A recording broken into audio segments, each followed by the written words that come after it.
Bismillahirrahmanirrahim. Assalamualaikum warahmatullahi wabarakatuh. Alhamdulillahirrabbilalamin. Allahumma salli ala Sayyidina Muhammadin wa ala alihi wa sahbihi wa salim ajmain. Alhamdulillah, kami dari Yayasan Rubatul Khairat Kota Ternate di bawah pimpinan Al-Habib Abdurrahman bin Kamil As-Sadaf.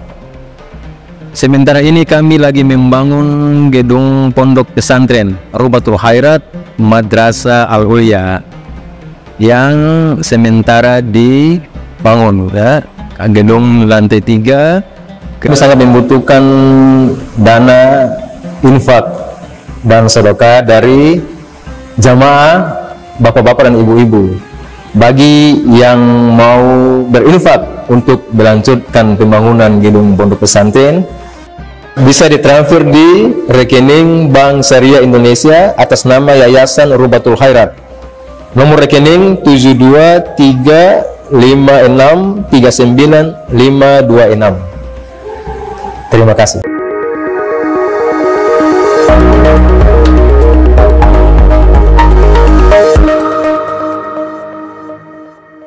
Masih membahas tentang al-adhan wal iqamah, hukum adhan dan iqamah. Hukum adhan menurut para ulama, khususnya di dalam mazhab Syafi'i, sunnah muakkadah kifayah. Jumhur dari mazhab Syafi'i, mazhab Hanafi, mazhab Maliki, riwayat yang kuat dari mereka itu hukumnya sunnah muakkadah. Mazhab Hambali hukumnya fardu, wajib. Hukum azan wajib dalam mazhab Hambali dan beberapa riwayat dari mazhab Maliki dan Hanafi. Jadi ada dua hukum menurut pendapat para imam, yaitu sunnah muakkadah dan hukumnya fardu kifayah, sunnah muakkadah kifayah. Di sini juga ada catatan kaki di mana disunnahkan azan di selain sholat. Jadi azan juga ada beberapa kesunahan, yakni kita melantunkan azan di luar panggilan sholat. Dan ini teksnya ini yang dinukil di dalam kitab At-Taqriratu As-Sadidah ini persis dengan apa yang ada di kitab Fathul Mu'in. Ada salah satu ulama asal India di Malibar menulis kitab terkenal fikih Syafi'i berjudul Fathul Mu'in. Kitab tersebut bermadzhab Syafi'i, beraliran mazhab Syafi'i. Tapi yang nulis ulama India, Syekh Zainuddin Malibar. Jadi beliau mensyarahi kitab beliau sendiri berjudul Qurratul Ain, ya, atau Qurratul Ain atau Qurratul Uyun. Ya, saya ragu dua nama antara Qurratul Ain atau Qurratul Uyun, ya. Yang biasa disebut Qurratul Ain. Disarahi oleh beliau berjudul Fathul Mu'in. Fathul Mu'in kemudian dihasyiah oleh ulama asal Makkah bernama As-Said Abu Bakar Syato berjudul I'anatut Talibin. Kitab yang serupa juga. Nah, kitab ini juga disyarahi oleh ulama Indonesia. Qurratul Ain ini disyarahi oleh Syekh Nawawi Al-Bantani berjudul Nihayatuz Zain. Dan yang serupa dengan Fathul Mu'in ada terkenal kitab namanya Fathul Qorib. Fathul Qorib ini syarah daripada kitab Al-Ghayah wa Taghrib lil Imam Abi Syuja'. Kemudian Fathul Qorib ini disyarahi oleh Al-Ghazi dan dihasyiah oleh Syekh Ibrahim Bajuri berjudul Hasyiah Al-Bajuri. Jadi ini redaksinya persis dengan redaksi yang ada dalam kitab Fathul Mu'in, yaitu disunahkan azan di luar azan sholat yang 5 waktu. Dan itu sumbernya dari ulama India. Ya, di India Barat, Malibar. Kalau yang di dekat ibu kota New Delhi, itu kebanyakan kaum muslimin India itu bermazhab Hanafi. Di wilayah yang lain lagi yang disebut Kerala, mayoritas mazhab Syafi'i, hampir 100%. Nah, tapi yang di wilayah ibu kota India, New Delhi, sekitar situ, di situ Hanafi, dan di Malibar juga kebanyakan mazhab Syafi'i. Imam tersebut berada di Malibar, ya, Syekh Zainuddin Malibar. Dan memang ulama India termasuk ulama yang sejak zaman dulu, terutama di masa Syekh Dahlawi. Syekh Dahlawi inilah salah satu tokoh ulama India yang menghidupkan kembali ilmu-ilmu hadis di India. Beliau belajar di Hijaz kepada Syekh Ibrahim Al-Kurdi. Kemudian kembali ke India, beliau hidupkan ilmu hadis. Dan sampai hari ini tidak pernah terputus ulama-ulama India yang ahli di dalam ilmu hadis. Ya, himayatu ilmu hadis. Mereka itu seperti orang yang menjaga ilmu hadis. Ki Haji Maimun Zubair, Allah yarham, itu dalam tafsir beliau Kalla Saya'lamun yang ditulis oleh muridnya, mengatakan bahwa agama Islam ini agama internasional. Makanya ulamanya itu harus berpindah-pindah dari satu negara ke negara lain, tidak stuck di satu negara saja ulama-ulamanya. Dia harus tersebar secara internasional ulama-ulama. Dan itu memang terbukti.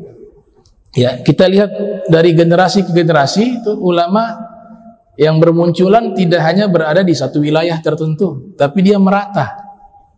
Yang hebatnya sampai ke negara ajam seperti Rusia di masa itu, ya, Uzbekistan dan sekitarnya, itu muncul ulama-ulama yang menjaga keilmuan Islam.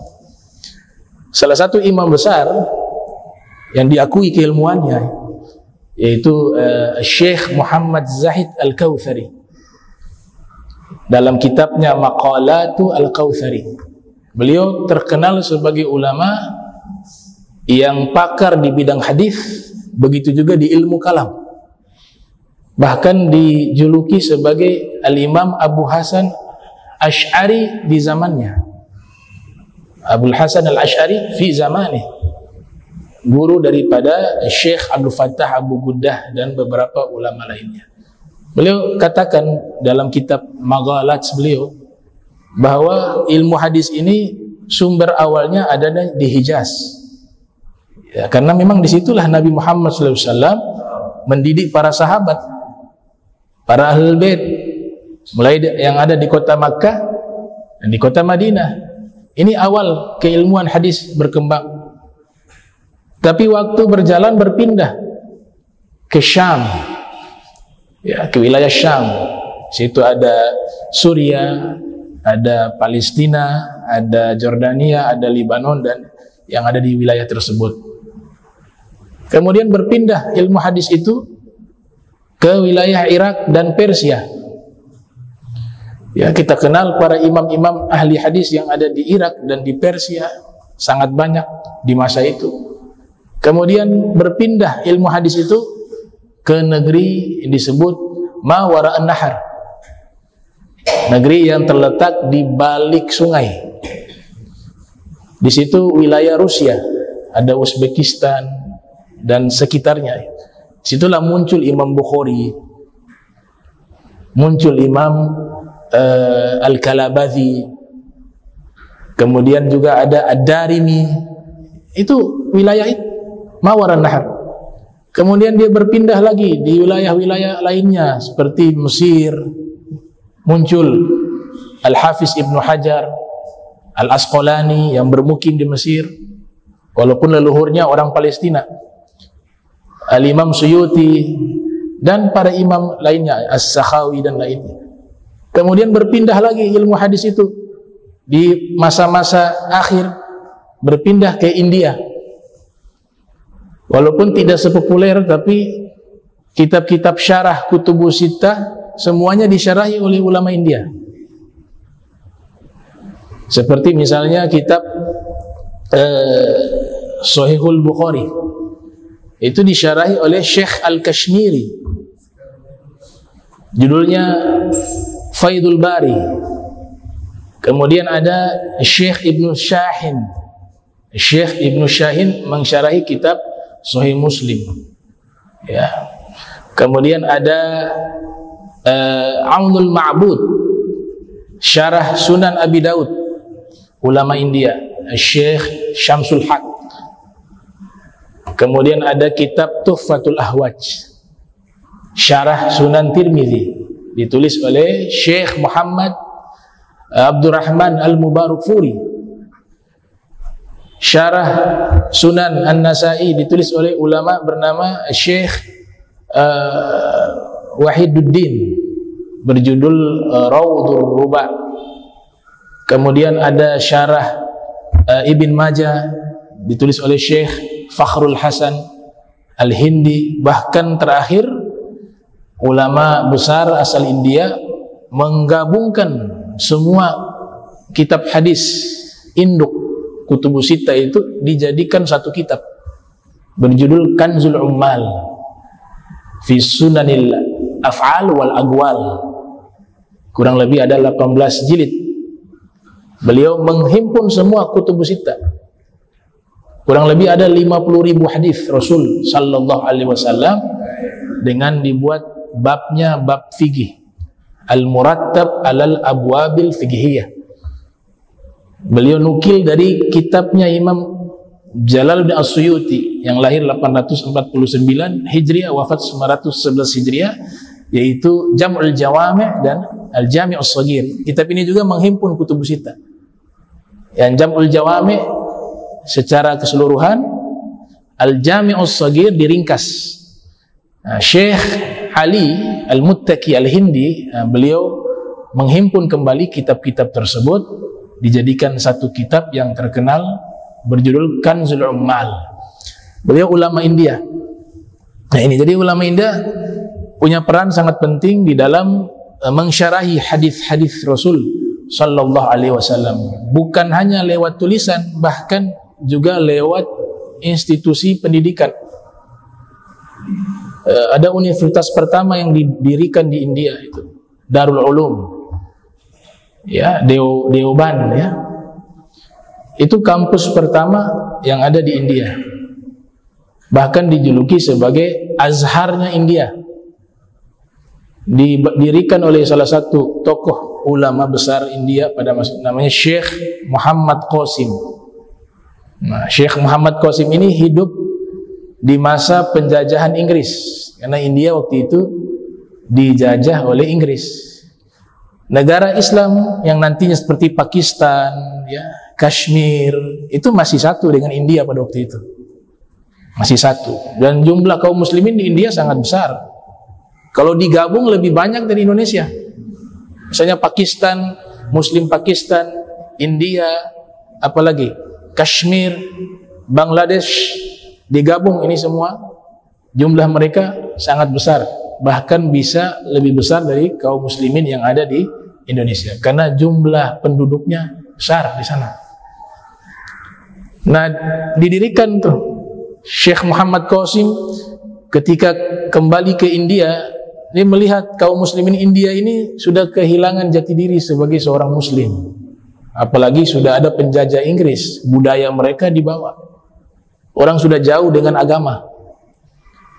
Beliau sebagai seorang yang soleh merasa sedih menyaksikan hal itu.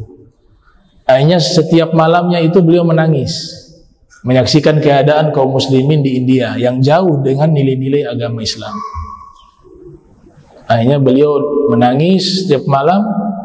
Dapat kesempatan beliau tidur di waktu malam itu. Saat itu juga beliau bermimpi berjumpa Rasulullah sallallahu alaihi wasallam.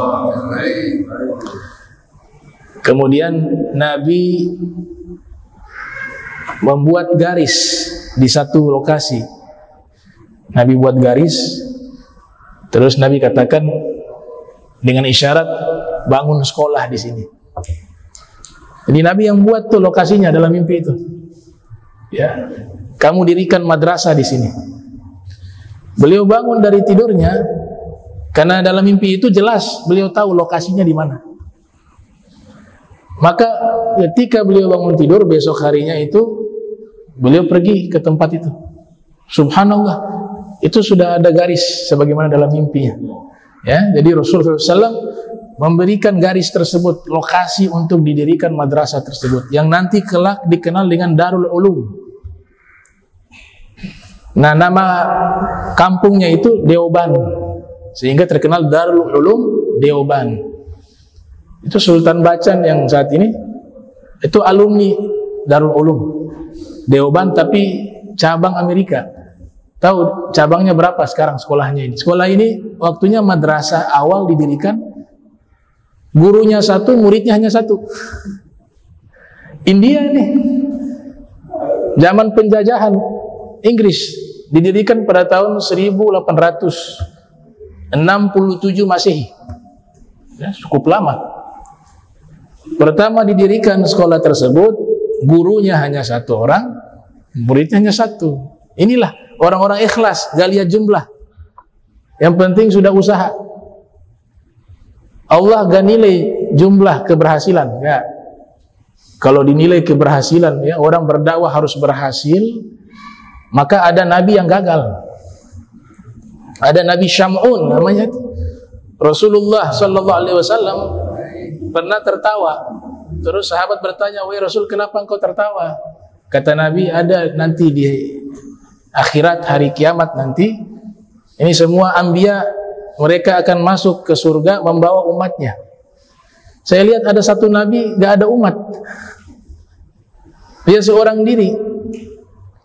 Namanya Nabi Syam'un. Orang Yahudi, orang Nasrani biasa sebut Samson atau Simpson. Itu Nabi Syam'un, ya, menurut Imam Ghazali di dalam kitab Mukasyafah beliau. Nah, apakah gagal? Tidak gagal. Dia sudah berusaha berdakwah, niatnya benar dalam dakwah, sudah berusaha, itu sudah cukup. Adapun berhasil tidak berhasil, hakikatnya itu adalah pilihan dari Allah. Yahdillah may yasha. Karena Allah yang memberikan petunjuk kepada siapapun yang Ia kehendaki. Makanya awal berdiri Darul Ulum itu hanya satu orang muridnya, gurunya satu, muridnya satu. Tapi lihat, beliau yakin sudah dipilih lokasi itu oleh Nabi Muhammad SAW. Niatnya ikhlas untuk dakwah. Dia melihat kegelisahan bagaimana pemuda yang ada jauh dari nilai-nilai agama Islam, maka dia bergerak dengan sukarela seorang diri. Lama kelamaan ada guru datang, tambah lagi murid datang, sampai akhirnya berubah menjadi universitas terkenal di dunia, dan cabangnya hampir 100.000 cabang. Mi'atu alf kata Syekh Muhammad Awamah. Cabang dari Darul Ulum itu kalau di zaman kita ini sudah hampir 100.000 cabang. Ada di Amerika, ada di India, entah berapa banyak, di Pakistan ada, banyak. Belum lagi murid-muridnya yang mendirikan itu sekolah-sekolah. Dan nanti cikal bakal pejuang-pejuang yang ikut andil memerdekakan India berasal dari lembaga pendidikan tersebut, Darul Ulum. Ada juga yang di namanya Darul Ulum Nadwatul Ulama di Lucknow.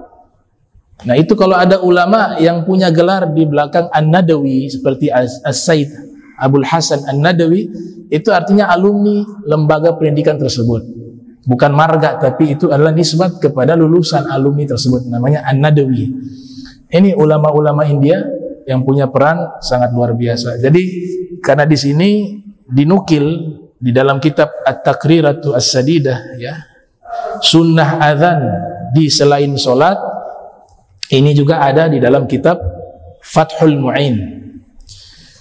Yang pertama di sini sunnah azan di selain solat, yaitu selain waktu solat 5 waktu, fi mawadhi', ada di beberapa tempat. Wahiyal al-mahmum, orang yang lagi sedih, lagi gelisah, lagi galau lah kalau bahasa sekarang, itu ternyata sunnahnya adalah azan.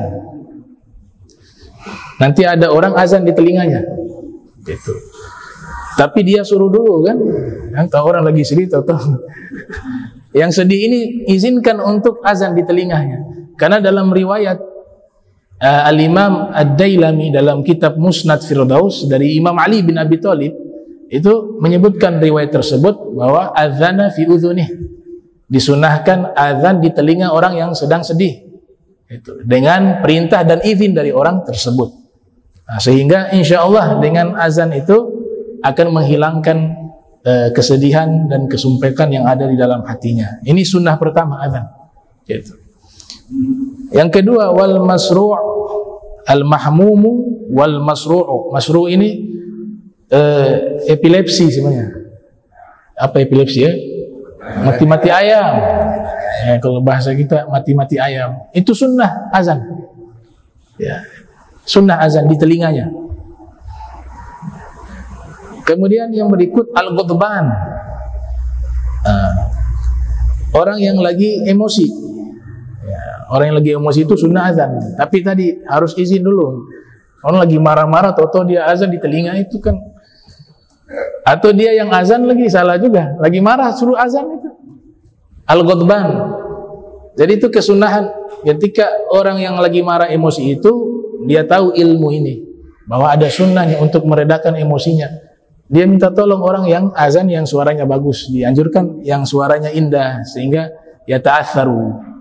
Ya dia punya pengaruh dalam jiwanya. Kemudian azan di telinga kanan. Azan.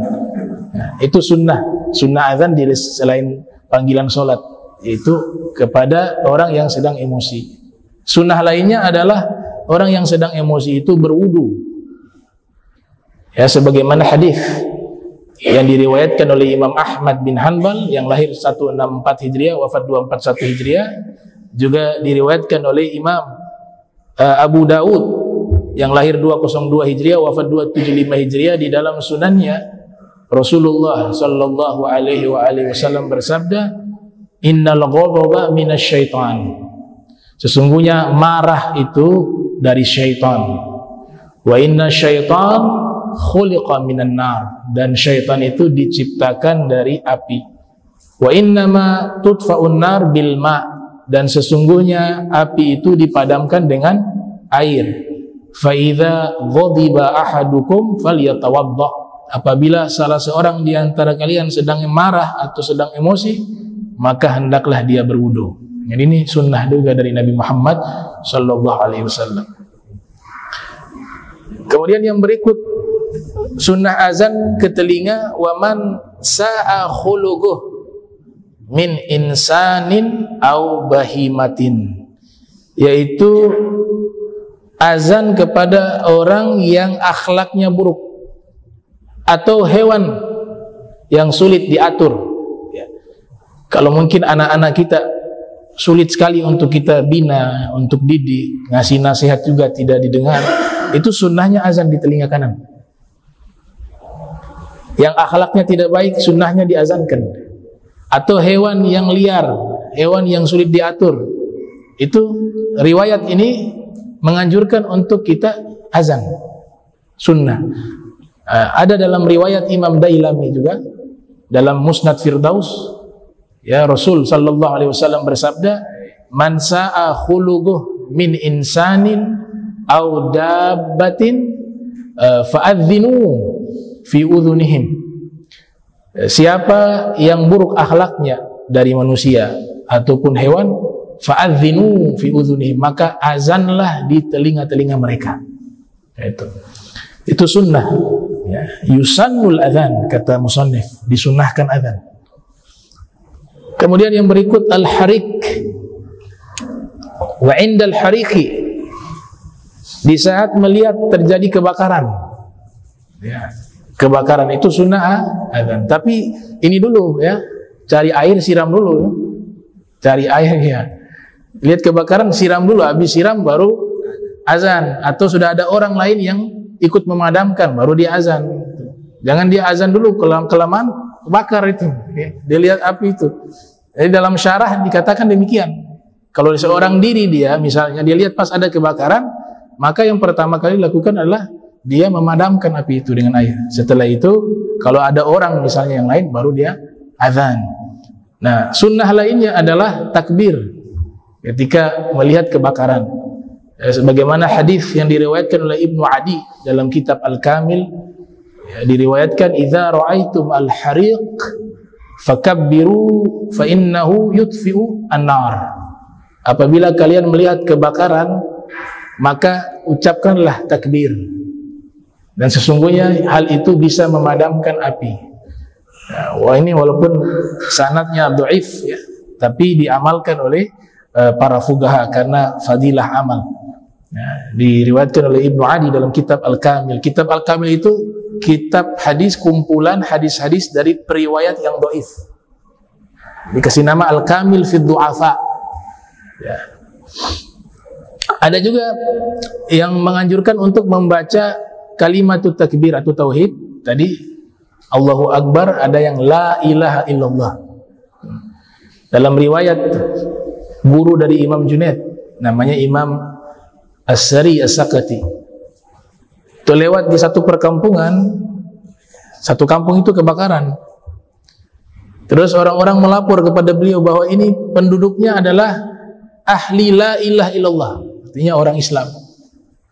Kemudian beliau mengatakan, "Ya Rabb, dengan hak la ilaha illallah, padamkan api ini." Padam. Cuma ini la ilaha illallah yang keluar dari hati orang lalai, bukan. Dari hati orang dusta, bukan. Dari hati seorang yang as-sadiq, orang yang benar-benar jujur di dalam keimanannya dan ketaatan kepada Allah Ta'ala. Beliau seorang sufi dan guru daripada Imam Junaid Al-Baghdadi. Guru beliau Imam Ma'ruf Al-Karhi. Imam Ma'ruf Al-Karhi berguru kepada Al-Imam Ali Ridho. Al-Imam Ali Ridho berguru kepada Imam Musa Al-Kazim. Imam Musa Al-Kazim berguru kepada ayah beliau Al-Imam Ja'far As-Sadiq. Al-Imam Ja'far As-Sadiq berguru kepada ayah beliau Al-Imam Muhammad Al-Bagir. Al-Imam Muhammad Al-Bagir berguru kepada ayah beliau yaitu Al-Imam Ali Zainul Abidin. Berguru kepada ayah beliau Imam Husain. Imam Husain berguru kepada ayah beliau Al-Imam Ali bin Abi Thalib, dan Imam Ali berguru kepada Nabi Muhammad sallallahu alaihi wasallam. Ini guru utama. Kalau biasanya ulama-ulama terdahulu gurunya itu lebih dari satu, bahkan sampai ratusan. Rata-rata begitu. Tapi ini maksudnya jalur sanad utama. Kalau guru keseluruhan ratusan. Imam Sari punya guru ratusan, Imam Junaid ratusan, tapi ini sanad keilmuannya nyambung di sini. Ini guru utama beliau. Jadi beliau baca la ilaha illallah, padam. Itu keramatnya Imam As-Sari As-Sakati atau As-Surri As-Sakati. Ada yang sebut juga Surri As-Sakati bin Mughallis Al-Baghdadi. Kemudian berikut sunnah azan adalah wa inda tagawulil gilan. Tagawulil gilani ay tamarrudil jin. Nah, ini penting nih. Sunnah azan pada orang yang kesurupan. Orang lagi kesurupan, azan di telinganya, ya. Azan di telinganya. Wah, ada hadis dari Nabi Muhammad sallallahu alaihi wasallam, riwayat Imam Ahmad yang lahir 164 wafat 241 Hijriah di dalam Musnad. Idza tagawwalat al-gilan fanadu bil adzan. Kalau ada orang kesurupan, artinya ini gilan ini sebenarnya dikuasai oleh jin. Jadi kesurupan itu memang ada. Para fuqaha itu percaya itu ada orang yang kemasukan jin, itu ada. Tapi ada juga yang bukan kemasukan jin, karena mungkin depresi dan lain sebagainya. Tapi kemasukan jin itu para fuqaha percaya ada. Ya. Kata Nabi sallallahu alaihi wasallam, "Idza tagawwalat al-gilan fanadu bil adzan." Kalau ada orang kemasukan jin, maka serukanlah dengan azan. Fanadu bil azan, di telinganya. Ya. Ada juga yang secara teknis dibaca azan berulang-ulang kali sampai hilang. Ada yang 7 kali azan. Ada yang sekali azan hilang. Dan ini juga ditemukan di riwayat musnaf dari Syekh Abdul Razak As-Sun'ani. Dalam musnafnya Rasulullah sallallahu alaihi wasallam bersabda, "Idza tagawwalat lakum al-gilan fa'adzinu fi udhunihim." Apabila ada orang kesurupan di antara kalian, fa'adzinu fi udhunihim, maka azanlah di telinga mereka, kata Rasul sallallahu alaihi wasallam. Bisa juga dengan ruqyah dengan ayat-ayat Al-Qur'an. Ya, ruqyah, baca dengan ayat Al-Quran. Yang tidak sesuai tuntunan adalah ruqyah sebelum ruqyah ngobrol. Itu gak ada tuntunan tuh. Kamu asal di mana? Ngobrol sama jin. Lah sudah tahu Nabi katakan jin itu tukang bohong. Kok masih wawancara? Nabi yang bilang, makanya kadang jawabannya aneh. Saya muridnya Imam Ali. Saya muridnya Rasul. Saya ini dari kerajaan ini, kerajaan itu. Kita gak bisa deteksi ini benar atau tidak. Yang pasti Nabi sudah katakan bahwa jangan percaya sama syaitan. Syaitan itu minal jin. Jangan percaya. Kadzub. Dia banyak berdusta. Bahkan para ulama yang menulis kitab tentang jin itu, seperti Imam Ishbili dalam kitab beliau Ahkamul Marjan fi Ahkamil Jan. Juga para masyayikh mengatakan sebaik-baiknya jin, sejahat-jahatnya manusia. Sekalipun jin ini jin yang mukmin, yang baik, itu adalah seburuk-buruknya manusia. Makanya jangan pernah kongsi dengan bangsa. Di surat jin itu ada larangan tuh. Allah Ta'ala berfirman tuh, zaduhum rohaqa, kata Allah Ta'ala. Wa annahu kana rijalun minal insi ya'udzuuna birijalin minal jinni fadzaduhum rahaqa. Ayat Al-Quran. Ada sekelompok manusia minta tolong ke sekelompok bangsa jin. Apa kata Allah? Yang mereka dapat bukan kebaikan, tapi tambah menyimpang dan tanpa sesat. Itu. Makanya sebaik-baiknya jin, seburuk-buruknya manusia. Maka ini yang ruqyah gak usah pakai wawancara. Langsung aja baca doa dan seterusnya. Karena ini bohong. Benarnya 2, 8-nya bohong. Makanya kadang-kadang bilang saya ini muridnya ini. Kadang sudah fitnah. Yang kirim saya ini kamu punya sepupu. Dia yang kirim. Yang bahlu percaya lagi. Oh ternyata selama ini dia. Padahal adu domba dia. Itu. Jangan pakai wawancara. Gak ada dalam riwayat di ruqyah pakai wawancara, gak ada. Dan tidak ada amalan para salafus sholihin seperti itu. Yang mereka lakukan langsung membaca firman Allah, ayat suci Al-Quran, selesai. Itu. Gak ada wawancara-wawancara lagi dengan orang yang kesurupan. Kemudian sunnah lainnya, wa yusannul adzan ma'al iqamah fi udhunil maulud. Disunnahkan azan disertai dengan qomat di telinga anak yang dilahirkan. Ini sunnah, ikhwan. Ya, sunnah. Bahkan Ibnul Qayyim yang lahir 691 Hijriah, wafat 751 Hijriah, dalam kitabnya itu Tuhfatul Wadud bi Ahkamil Maulud, yang membahas tentang hukum-hukum berkaitan dengan anak-anak gitu. Ibnul Qayyim mengatakan bahwa ini amalan sunnah dan hadisnya hadis hasan. Riwayat Imam Tirmidzi di dalam sunannya yang lahir 209 wafat 279 Hijriah.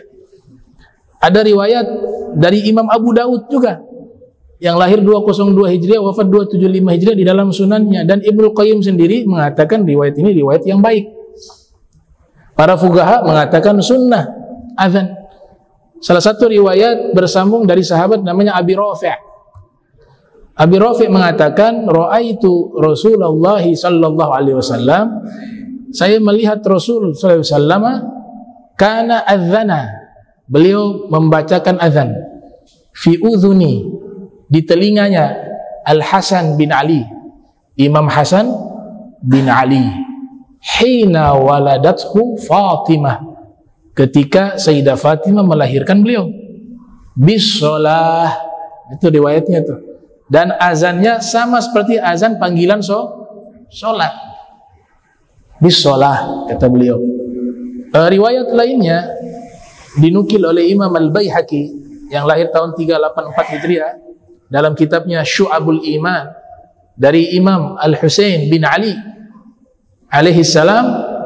Beliau mengatakan, man wulida lahu maulud fa'adzana fi udhunihil yumna wa agama fi udhunihil yusra. Siapa yang melahirkan baginya anak, maka dia azan di telinga kanannya anak tersebut dan membaca iqamah di telinga kiri. Sama anak laki maupun anak perempuan, tidak ada bedanya menurut para fuqaha. Itu kesunahan azan di selain panggilan sholat. Kemudian di sini juga wa khalfa musafir. Nah, kalau teks ini nggak ada di Fathul Mu'in, ini dinukil di kitab yang lain. Ya, wa khalfal musafir, yaitu azan di belakang orang yang ingin berpergian jauh. Biasa kalau mau walimah haji atau apa itu, mau berangkat jauh, itu sunnah itu azan. Ya, kepada musafir yang ingin berpergian jauh, ya, sunnah. Wa inda inzalil mayyit fil qabri, dan juga di saat menurunkan mayat di dalam kuburan, itu biasa kita azan, ya. Ya, tidak dipungkiri ini amalan yang memang terjadi khilaf di kalangan para ulama mazhab Syafi'i itu sendiri. Al-Imam Ibn Hajar Al-Haytami dalam kitab beliau, beberapa kitab, mengatakan bahwa perbuatan itu tidak sunnah. Tapi di beberapa pendapat lainnya dinukil oleh Syekh Ibrahim Bajuri bahwa itu amalan yang dianjurkan. Dalilnya tidak ada. Azan dalam kuburan nggak ada dalil, artinya persis hadis dari Nabi Muhammad SAW mengamalkan itu tidak ada. Tapi adanya di kias. Kias itu adalah perintah juga di dalam Al-Quran. Menyamakan satu hukum karena ilat yang sama, alasan yang sama. Para fuqaha kias kemana? Kias kepada sunnah ketika orang baru lahir azan. Kalau baru lahir saja disunnahkan azan, maka ada baiknya ketika meninggal juga azan. Itu menurut para fuqaha kias. Dan Syekh Ibrahim Bajuri mengatakan salah satu fadilah azan kepada orang yang meninggal dunia itu, beliau mengatakan khuffifa anhu fi su'al, diringankan baginya mampu menjawab pertanyaan-pertanyaan malaikat di dalam kubur. Itu salah satu hikmahnya. Kalau secara ilmiah, ada jurnal, dulu saya pernah baca satu jurnal itu tentang azan kepada orang yang sudah meninggal. Itu ternyata satu jurnal itu riset secara ilmiah, orang yang sudah meninggal itu memang jasadnya sudah meninggal, tapi kita percaya kan ada namanya ruh.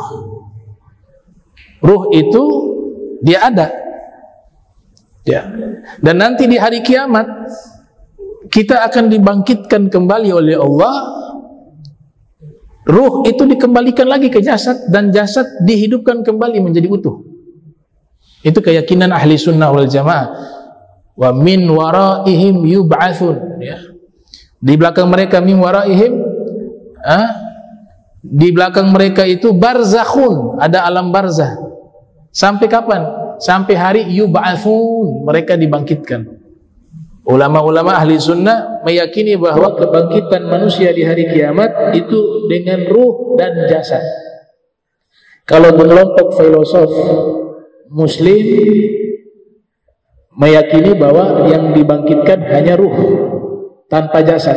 Tapi kalau kita ahli sunnah wal jamaah, ruh dan jasad. Nah, dalam jurnal itu mengatakan ketika azan kepada orang yang sudah meninggal, dia seperti mengembalikan memorinya, ingatannya di awal dia hidup. Karena di awal yang pertama kali dia dengar adalah azan. Maka kalimat itulah yang membekas ketika dia menjelang wafat atau dia sudah wafat. Sehingga ketika dibacakan azan, seperti memori itu flashback kembali di awal dia dilahirkan. Dan dia teringat tuh potongan-potongan hidupnya sampai selesai. Nah, memori kita ini, ingatan kita akan kehidupan kita di dunia itu nanti di akhirat masih terekam. Kita nanti di akhirat nanti masih bisa mengingat kenangan-kenangan kita di dunia. Dari mana dalilnya? Banyak dalil menerangkan hal itu. Misalnya dalam hadis Allah bertanya, apakah kamu ingat? Kamu pernah melakukan ini dan itu. Ketika Allah bertanya, apakah kamu ingat? Itu Allah bertanya, apakah kamu ingat perbuatan kamu di dunia? Maka dia menjawab, saya ingat, ya Rabb, saya melakukan begini dan begitu. Nah, ini sudah cukup menjadi dalil bahwa memori kita akan kenangan kehidupan kita di dunia itu akan masih tetap terekam di ingatan kita walaupun sudah di alam akhirat. Karena Allah bertanya tentang perbuatan kita yang kita lakukan di dunia, kita mampu menjawab di dalam hadis Nabi Muhammad sallallahu alaihi wasallam. Nah, ini ilmunya Rasul, ya. Kadang ilmunya Nabi gak bisa diriset pakai ilmu pengetahuan, ya, karena ilmunya melampaui itu, ya. Ada yang ilmu-ilmu yang Nabi sampaikan bisa kita deteksi dan bisa kita buktikan secara ilmiah. Tapi ada juga yang tidak bisa dibuktikan secara ilmiah, ya. Makanya kita disuruh beriman. Imankan akal hati kita bahwa semua berita yang dibawa oleh Nabi itu benar. Dan semua berita tentang ilmu juga sudah terbukti kebenarannya. Sudah ribuan tahun Nabi katakan tentang masalah keilmuan. Ayat Al-Quran juga sudah menceritakan tentang masalah keilmuan dan seterusnya. Di zaman kita terbukti satu persatu. Bahkan Said Ahmad bin Muhammad bin Siddiq Al-Gummari menulis kitab khusus tentang ayat-ayat Al-Quran dan hadis-hadis Nabi yang berbicara tentang ilmu pengetahuan yang akan bisa ditemukan di masa depan. Salah satunya beliau nukil tuh, misalnya kebun binatang, ya, dikumpulkan, wa idzal wuhusu husyirat. Apabila hewan-hewan sudah dikumpulkan dalam satu tempat, itu di zaman Nabi gak ada tuh. Ternyata kata beliau ini terjadi di zaman kita, yaitu kebun binatang. Di satu tempat semua hewan ada. Coba baca ayatnya itu. Wa idzal wuhushu husyirat. Ada juga disebut wa idzal utilat ibil-ibil. Apabila unta itu utilat dalam Al-Qur'an. Apabila unta itu sudah diabaikan, sudah tidak digunakan lagi sebagai transportasi. Ayat ini turunkan 1000 tahun lalu. Yang di zaman itu unta transportasi utama. Tapi ayat ini bercerita suatu saat unta itu sudah tidak digunakan lagi. Nah, itu terjadi di zaman kita. Sudah tergantikan dengan mobil, dengan motor, dengan kereta api dan lain sebagainya, transportasi. Sekarang unta sudah tidak jadi alat transportasi. Ayat Al-Quran sudah mengisyaratkan hal itu. Dan masih banyak ayat-ayat yang menceritakan tentang masalah keilmuan. Dan Al-Quran bukan kitab ilmuwan, bukan kitab iptek, bukan. Tujuan menginformasikan ilmu-ilmu yang akan terbukti di masa depan. Tujuannya bukan masalah keilmuan, karena itu gak punya arti, gak punya nilai. Tujuannya apa? Agar kita meyakini semua berita di dalam Al-Quran itu benar, terutama tentang kehidupan kita setelah wafat, alam akhirat, surga, neraka. Kalau ilmu pengetahuan sudah terbukti kebenarannya, informasinya di dalam Al-Quran, maka hal yang sama, bahwa surga, neraka, kehidupan akhirat juga adalah satu kebenaran. Itu tujuannya. Jadi bukan untuk menginformasikan tentang masalah keilmuan, tidak. Substansinya bukan di situ. Substansinya untuk menguatkan keyakinan kita sebagai umat Islam bahwa semua berita di dalam Al-Quran adalah benar. Itu keterangan dari Dr. Syekh Ali As-Sobuni dalam kitab Rawa'ihul Bayan. Jadi menurunkan mayat ke dalam kubur itu kias kepada anak yang baru lahir kemudian diazankan, kias. Allahu a'lam apa hadisnya ada, ya. Kita juga gak bisa berspekulasi bahwa gak ada dalilnya, gak berani juga, karena masih banyak kitab-kitab hadis, riwayat hadis yang memang juga hilang, tidak tertulis dalam kitab tapi ada dalam hafalan para ulama dari guru ke guru. Itu ada yang seperti itu. Karena sejarah mencatat bahwa buku-buku ulama banyak yang mafqud. banyak yang hilang. Imam Ghazali itu tidak salah ada 400 judul kitab atau 200 judul kitab. Tapi yang sampai kepada kita nggak sampai 100. Sisanya di mana? Hilang. Kok bisa hilang? Ya karena di zaman invasi bangsa Mongol itu kan buku-buku ilmuwan Islam dibakar, dibuang ke sungai, dihancurkan. Ya. Dan itu bukan satu ulama, banyak ulama yang kitab-kitab mereka itu tidak sampai kepada kita. Ada Imam Kisai juga kitabnya banyak gak sampai. Belum juga para imam-imam Ahlul Bait, mereka juga punya kitab-kitab. Yang terkenal hanya Musnad Imam Zaid. Yang lainnya hilang. Imam Abu Hasan Asy'ari, Imam Ahli Sunnah wal Jamaah dalam akidah, itu punya kitab tafsir 100 jilid atau sampai 200 jilid. Tapi tidak sampai kepada kita. Yang sampai hanya kitab akidah, Al-Ibana an Usuli Diyanah, itu juga sudah banyak didistorsi, dipalsukan. Ya, kitab Ibana ini salah satu kitab yang sudah dipalsukan oleh oknum-oknum Mujassimah, sehingga tidak bisa dijadikan rujukan.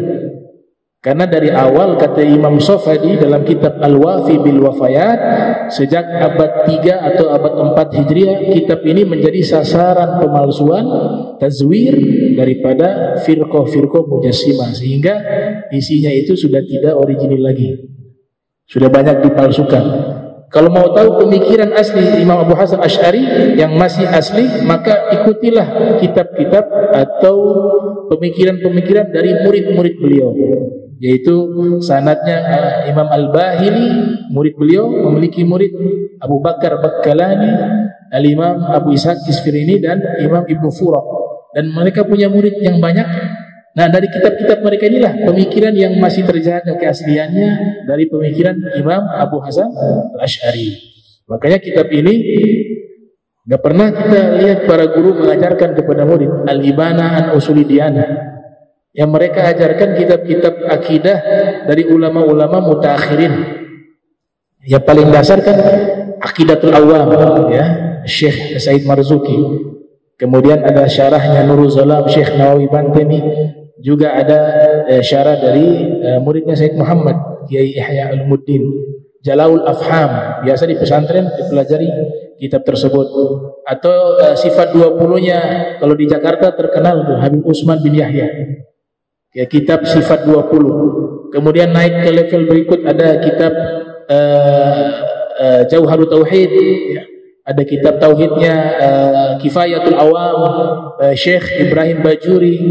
Kemudian di atasnya lagi ada Ummul Barahin, ya, Syekh Said As-Sanusi, ulama Aljazair, yang mensyarahi akidah Ahli Sunnah wal Jamaah, dan masih banyak. Tapi kalau Al-Ibana an Usuli Diyanah itu dipalsukan. Ya. Saya punya tiga cetakan berbeda. Kitabnya sama, Al-Ibana an Usuli Diyanah. Ada maqalat beliau juga, maqalat Islamiyin atau Islamiyah, itu nisbat ke beliau. Bahkan Ibnu Furaq menulis kitab tentang itu, At-Tajrid. Tajrid itu adalah kumpulan pemikiran Abu Hasan Asy'ari. Dibuat kitab tersendiri oleh Al-Imam Abu Bakar Ibnu Furaq. Nah, saya punya 3 cetakan waktu itu. Satu PDF, tapi yang satu cetakan Libanon. Ada cetakan Pakistan, ada cetakan Mesir, ya, tapi yang 3 ini, yang satu Mesir, Libanon, kemudian Pakistan. Kitabnya sama, Al-Ibana an Usuli Diyanah, sama persis, judulnya, pengarangnya juga sama, Al-Imam Abu Hasan Al-Asy'ari, ya. Lahir 260 Hijriah, wafat 324 Hijriah. Ketika dibaca 3 kitab ini, saya baca satu persatu dari awal sampai akhir. Ternyata 3 kitab ini judulnya sama, isinya beda. Yang cetakan yang satunya ini justru berlawanan dengan pemikiran Al-Imam Abi Hasan Al-Asy'ari.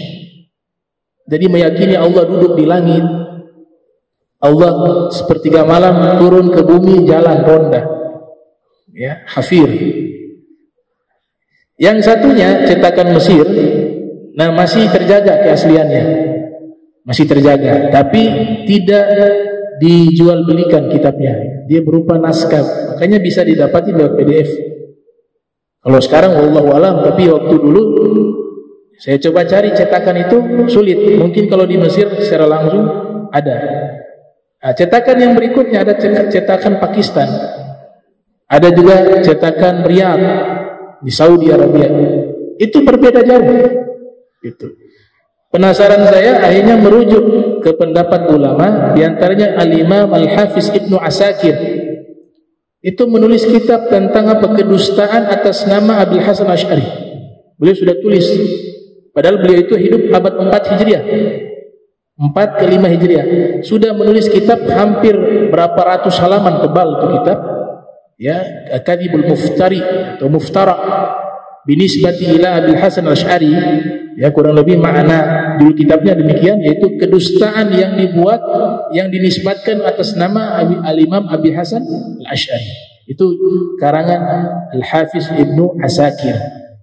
Kemudian Imam Sofadi, Saifuddin As-Sofadi, yang menulis kitab Al-Wafi bil Wafayat, juga menukil bahwa kitab tersebut sudah dipalsukan. Sudah dipalsukan. Makanya sampai hari ini gak ada para guru-guru ini ahli sunnah wal jamaah khususnya yang mengajarkan kitab Al-Ibanah, karena mereka sudah paham kitab ini sudah dipalsukan, ya, ditazwir dalam bahasanya atau tahrif. Nah, ini insyaallah